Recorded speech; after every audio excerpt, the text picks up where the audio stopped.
Welcome to this video. This is Matt Finch with Fit Recovery, and I'm about to share with you Napoleon Hill and Andrew Carnegie on enthusiasm and alcohol. This is a 1908 interview that'll blow your mind. Here's one of the best quotes from it. Quote, "Alcohol and sound minds do not harmonize." End quote. I've already read this interview a bunch of times, and I've been wanting to make a video on it because it's so good, and everyone I've shared it with has totally loved it. Without further ado, here is Napoleon Hill and Andrew Carnegie on enthusiasm and alcohol, an interview from 1908. 3, 2, 1. Napoleon Hill said, "What about the habit of drinking alcoholic beverages? Is that not one of the destroyers of enthusiasm?" Andrew Carnegie, "The habit does more than destroy enthusiasm. First, it inspires greater enthusiasm, but the reaction known as the morning after is the real destroyer. The physical body manufactures its own alcohol in such quantities as it needs. Beyond this amount, any alcohol that is taken into the body may become a poison that breaks down bodily resistance. The only safe stimulant to the physical body outside of stimulants supplied by physicians and medical treatment is mental stimulation through inspiration and enthusiasm. This sort of stimulation has no detrimental physical reactions. If it becomes a habit, it is a beneficial habit, which is more than can be said of any artificial stimulant such as drugs or alcohol." Napoleon Hill, "Then you condemn the use of narcotics and alcohol?" Andrew Carnegie, "Absolutely, unless they are administered under the direction of a reputable physician who uses them for medicinal purposes in treating people who are ill." Napoleon Hill, "You wouldn't recommend even a social drink?" Andrew Carnegie, "Social drinks might do no harm if they are taken in moderation, but too many people begin the alcohol habit by an occasional social drink. It is safe to remain a teetotaler." Napoleon Hill, "I have heard that some very great authors and musicians and poets did their best work under the influence of alcohol. Such men as Edgar Allan Poe, Robert Burns, James Whitcomb Riley, and Stephen Foster." Andrew Carnegie, "Yes, perhaps they did good work under the influence of liquor, but do not overlook the tragedy of their lives. We know of a part of that tragedy, but not all of it. Liquor and sound minds do not harmonize. Intoxicating liquor will stimulate the action of the brain, but the reaction will be the equivalent of the action. It will consist of headaches and dull the faculties of the mind. If this sort of mind stimulation becomes a habit, it will destroy the capacity for inspired feeling, which is nature's method of stimulating the mind with a natural energy that leaves no unfavorable effects. One may become highly intoxicated with enthusiasm, but that sort of intoxication leaves no headaches behind it, nor does it destroy the capacity of the brain to respond to the stimuli that inspire enthusiasm." Napoleon Hill, "It seems then that when man substitutes the method of stimulating the brain for that already provided by nature, he pays a penalty for his mistake by having nature's method withheld from him. Is that what you mean?" Andrew Carnegie, "That's it. Nature penalizes interference with her methods of functioning, not only in the matter of mind stimulation, but in all other respects. For example, nature provides a covering of hair for protection of the head, but if a man tries to remove her handiwork by supplementing it with a covering of his own, consisting of a tight-fitting hat that cuts off the circulation of the blood from the roots of the hair, nature penalizes the interference with baldness. Nature does precisely the same thing when man substitutes his own methods of brain stimulation by the use of alcohol and narcotics. But in this case, she looks with particular disfavor on man's efforts, because she not only penalizes him with headaches and toxic poisoning, but she fastens habits upon him which blind him by his own folly. If you have ever known intimately a person who is suffering from the habit of alcoholism or narcotics, you recognize what a terrible punishment nature visits upon the individual who substitutes artificial stimulants for nature's method of stimulating the brain. Finally, if the habit is continued, nature takes the supreme toll for violation of her laws by causing illness or even death. Thus, it seems obvious that the brain is one part of the physical body that cannot be interfered with without penalties which no one can afford to pay." Napoleon Hill, Yes, I understand what you mean. Moreover, your analysis is giving me entirely new and better understanding of the nature of the damage one does himself when he stimulates his brain through negative thoughts. I can see that nature penalizes one for his lack of faith by fastening on him habits of unbelief. Andrew Carnegie. And the same principle applies to one's mental attitude, no matter what its nature may be. If it is positive, nature rewards one with the benefits of a positive mind by the law of habit, through which the benefits may become permanent. If the mental attitude is negative, nature penalizes one for his mistake through the same law of habit. Napoleon Hill. Then nature appears not to overlook anything a man thinks or does? Andrew Carnegie.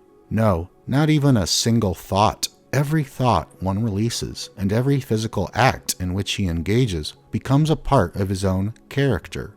Napoleon Hill. Obviously, then, the man whose dominating thoughts are negative reaches the point eventually at which most of his physical action is negative. Andrew Carnegie. That is the way nature works, and that accounts for the fact that there are so many people who have no capacity for enthusiasm. They have destroyed their capacity for mind stimulation through natural media of stimuli. Many such people turn to liquor and narcotics, vainly believing these artificial stimulants will benefit them. The truth is that such stimulants serve only the purpose of fastening the penalty upon them more firmly. The man who tries to escape fear, worry, or sorrow by the use of artificial stimulants meets with precisely the same experience as the man who tries to get out of quicksand by trying to pull himself out. Each effort sinks him a little deeper. Napoleon Hill. I never imagined that liquor had anything to do with indifference and the lack of enthusiasm, but I can see from your analysis that it has. Andrew Carnegie. If you will study any person who is just recovering from the effects of liquor, you will know that he has been damaged, not benefited. The distorted expression on his face, his red, blurred eyes, his ill temper, his dull imagination, his nervousness, his upset stomach, and loss of appetite all tell a story that cannot be ignored. On the other hand, observe any person whose brain has been stimulated by obsessional desire or enthusiasm or any other form of inspiration, and take note of the condition of his mind. Here you will find calmness, poise, sparkling eyes, a musical tone of voice, soft lines in the face, and general alertness of the mind. Such observations can have no other effect than that of convincing one that nature penalizes all methods of mind stimulation except those associated with inspired feeling. There simply is no escape from this conclusion. Napoleon Hill. Yes, I have made such observations, Mr. Carnegie, and I have noticed that your illustration applies to the man who stimulates his mind with anger, fear, revenge, jealousy, or any other negative emotion. The same is to the person who uses alcohol. Andrew Carnegie.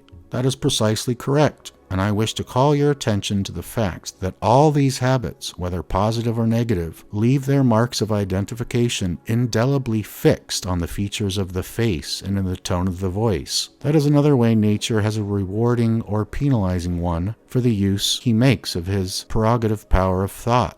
She clearly paints a picture of one's mental habits on one's face so the whole world may be warned of a man's nature. Glassy eyes, harsh, irritable tone of the voice, hard lines in the face, snarly curve of the lips, nervous movements of the body, all combine to inform the world that an individual is not at peace within his own mind. Napoleon Hill. Your analysis gives me the thought that it might pay one handsomely to look himself over very carefully in a mirror to make sure that he is not deceiving himself as to his own mental attitude. Andrew Carnegie. That would be an excellent plan if a man would learn to read the signs I have mentioned. But there is another signal which a man might get an accurate clue as to the real nature of his mental attitude. It is his own inner feeling. Enthusiasm, hope, and self-reliance are the natural assets of a self-disciplined person. Where these states of mind are lacking is something that needs investigation. There is never an exception to this rule. The man who is at peace with himself and with the world never goes to bed without some degree of hope. associated with unborn tomorrow. On this point, every person should test himself every day. Where hope is missing, something has taken its place that needs to be removed. It is obvious that nature has provided every person with an accurate means of self-analysis in this simple test, which discloses hope or the lack of it. Napoleon Hill. I have never thought of it in that manner, Mr. Carnegie. Now that you have mentioned it, I can recall from my own limited experience that you are right. Your revelation gives me a better understanding also of the principle of definiteness of purpose. If one has a definite major purpose, it serves to provide him with the means of testing himself on a great many qualities, such as self-reliance, initiative, imagination, self-discipline, creative vision, organized thought, and many other essential qualities. Anytime a man finds himself without hope for the attainment of his definite major purpose, it should serve as a warning to him. Some necessary trait of mind is missing. Some damaging habit has begun to take hold on him. Is that the idea? Andrew Carnegie. You stated it perfectly. Hope is the forerunner of faith. Where there is no hope, there can be no faith.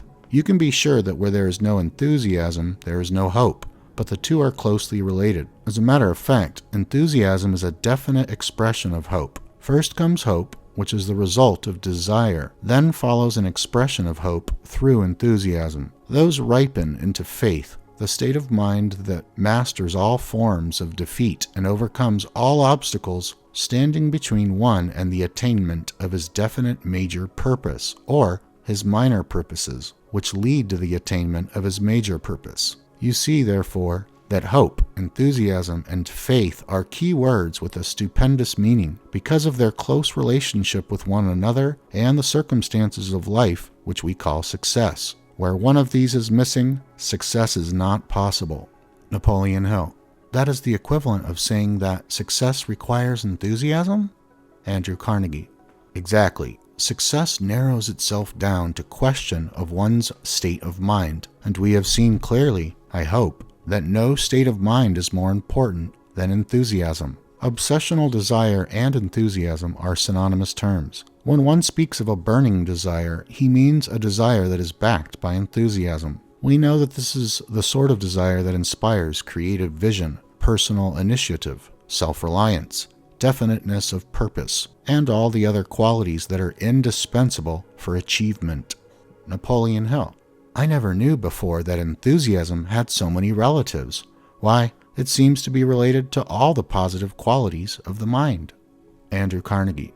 Yes, and you might have observed also that it is a powerful deterrent to all the negative qualities of the mind. It serves, therefore, not only as a mind stimulant, but also helps to release the mind against the intrusion of negative habits. Napoleon Hill. This explains, then, why a hearty laugh a day keeps the old man blues away. I also recall that most people who smile when they speak usually speak only of things that are constructive. Andrew Carnegie. You might carry your observations a little further and discover that people who smile habitually, even when they are not speaking, thereby announce to the world their dominating thoughts are positive. By carrying your observations still further, you will learn the coordination between mental attitude and physical action, where one smile produces a desirable change in the working of the brain. The theory I am analyzing explains also why forced physical exercise, such as one gets in the gymnasium, does less good than exercise one gets when playing a game in which he takes a keen interest where there is a coordination between mind and body. Napoleon Hill. Your explanation reminds me that motive is an important factor in everything one does. I recall now that the exercise my father forced me to take as a means of punishment for misconduct involved no more labor than was required when I went on a fishing trip, but the effects were vastly different. Andrew Carnegie. Of course, the forced labor had no enthusiasm back of it. The fishing trip did have. There was coordination of body and mind on the fishing trip, but none in connection with the forced labor. And I suspect that you could have done 10 times as much physical labor on the fishing trip as you did in the performance of forced labor, but less feeling of fatigue. Any physical action one takes in a spirit of enthusiasm requires less energy than the same action would require if enthusiasm were not present. Napoleon Hill. You mean that one's mental attitude modifies the physical energy one uses in all forms of physical movement? Andrew Carnegie. Yes, and you need not go any further than to analyze the difference in the energy one uses in work and in play to recognize that mental attitude is a very important factor in the laws of preservation of physical energy. Enthusiasm takes the drudgery out of labor, no matter what one may be doing. For this reason, everyone should devote some time daily to recreation through some sort of action which he takes a keen interest. That old saying that all work and no play makes Jack a dull boy is no mere figure of speech. It is based on sound psychology. Napoleon Hill. But what of the man who likes his work better than any sort of play? Does it not serve as recreation for him? Andrew Carnegie. Yes, to a certain extent it does, but everyone should have a change of both his mental habits and his physical actions if he desires to maintain sound health. A man should learn to play as vigorously as he works. Moreover, he should learn to switch his entire from work to play. This is a form of self-discipline that is required for sound health. I have known men who took their work to bed with them at night, but most of them did not live the average span of years. Here's one of the circumstances which call for sufficient self-discipline to enable one to switch his motives from work to play without the loss of enthusiasm. The physical body requires variety in both thought and physical action, the same as it requires a variety of food. The man who lives on one plane and works under another set of conditions always comes finally to be what we call eccentric. He loses his sense of proportion and with it much of his self-discipline. A man should be so flexible that he can change from one mental attitude to another and switch from one sort of physical action to another at will without losing his poise. In this manner only can one break the daily rhythm of his routine and escape fixed habits by which he would otherwise be bound. For many years I have made it part of my daily routine to switch my mind from my major purpose to some totally dissociated purpose. Sometimes I play golf, but other times I listen to music, preferably symphony, but other times I read. But I always find time at least once every working day to put aside all thoughts related to my major purpose in life. I find that by doing this, my mind is fresh and alert when it comes back to the major purpose. Therefore, it is more efficient. About the saddest creature on the earth is the child who, because of economic pressure or otherwise, is reared without the privilege of playing. The damaging effects of that sort of life will go with a child all through life. The human being is so created that he requires continuous change of habits in order to maintain sound health and remain happy. It is the natural response to this part of man's nature which causes everyone to like to travel. Travel brings change of thoughts, gives one mental rest. Napoleon Hill. This analysis has carried me to pretty deep water, Mr. Carnegie, but I must confess that it has given me a much better understanding of the part enthusiasm plays in one's life. Above all, it has shown me that sustained enthusiasm calls for variation of thought and physical action. Also, that the monotony of routine can destroy the capacity for enthusiasm. So, when I play in the future, I will play with a beneficial purpose in mind. Andrew Carnegie. That's precisely the point I wish you to understand. Everything one does should be done with a definiteness of purpose, because this adds enthusiasm to one's efforts. Only in this way can enthusiasm become a habit, as it obviously does when one mixes it with both his work and his play.